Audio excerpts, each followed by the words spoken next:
When it comes to forgiveness, most of us get it wrong because we're a participant in the story rather than an impartial observer.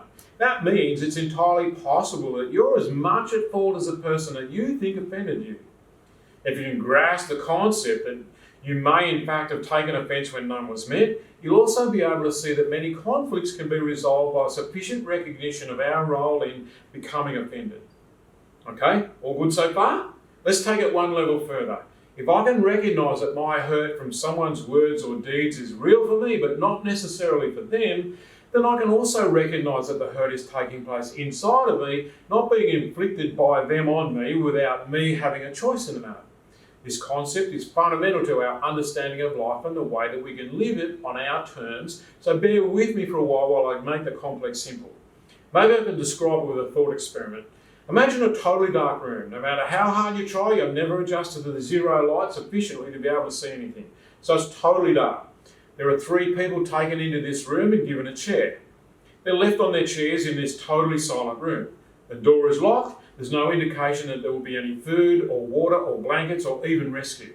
So that's the situation. No reference to time, no indication of why they're in the room, no reasons, no explanations, nothing. And this nothing is going to continue for an unknown duration. Well, is it possible that one of the 3 people is sitting there in absolute terror? It may not be too hard for you to imagine that. The fear of the unknown is actually one of the all-time big ones. So that person could be literally sitting there giving themselves a heart attack. But is it also possible that another one of the 3 is thinking, hey, how good is this? A chance to be by myself for a while and settle down a bit. A break from the kids, a chance to meditate for a while at last. I hope nobody lets us out too soon. Now, you might find that one a little bit harder to imagine, but have you ever felt that way yourself, even if for a short period of time? Of course, let's imagine that the 3rd person is vacillating. This is okay, and no, it's not okay, and they're backwards and forwards, not too sure where to be, and really they're kind of okay and not kind of okay. So what does our thought experiment tell us or deliver for us? Well, you can interpret it however you like, but the one unavoidable, unarguable conclusion you have to come to is that these 3 people are sitting there having 3 totally different experiences while they're under the same set of circumstances. Therefore, it becomes obvious that their reality is individual. They are experiencing realities so real for them that they cannot possibly comprehend how another one of those dudes has come to any other conclusion. The panic merchant thinks that the relaxed meditator is living in fairyland, completely oblivious to the dire circumstances that indicate approaching death, and the nonchalant meditator figures that the panic merchant is wasting an opportunity to find peace and joy and love. Now we need to go back to being the observer that I mentioned a couple of minutes ago. The 3 participants in our thought experiment using that dark room are not really impartial observers. They're participants in the situation and their perceptions are distorted by the thinking that they took into the room with them. They don't just assume that they're right, they absolutely beyond any shadow of a doubt know that they're right. And they also know that the other dudes are wrong.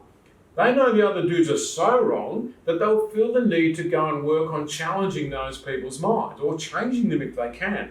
They want the others to see it their way and they're convinced that there's no other way to see it. Now, if you get that, then you'll also see that what I mean when I say that you may have created the insult, the hurt, the damage, that you are totally convinced was originated by the other party in your argument or disagreement or whatever it was. Sure, there are exceptions to what I'm saying. There's no question that there are cruel and vicious people out there.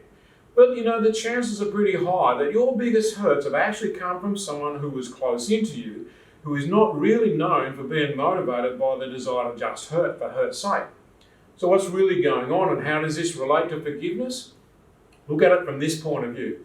It's possible that God or the universe sent you this particular upset so that you had the opportunity to heal from it and from all the preceding versions of it that you've failed to heal in the past. I'm saying that until you learn to use the hurts and wounds, life inevitably sends you away. Until you learn to take the hits and make them small, until you learn to say to life, is that the best you've got? Until you learn to create victory out of the ashes of disaster, life is dictating your experience instead of you dictating to life how you choose to travel. Now, if you get all of that, you'll know that here's only one place where you can go to recognise and need forgiveness to be extended by you to another. And that location is to find a place of gratitude for them bringing the lesson to you.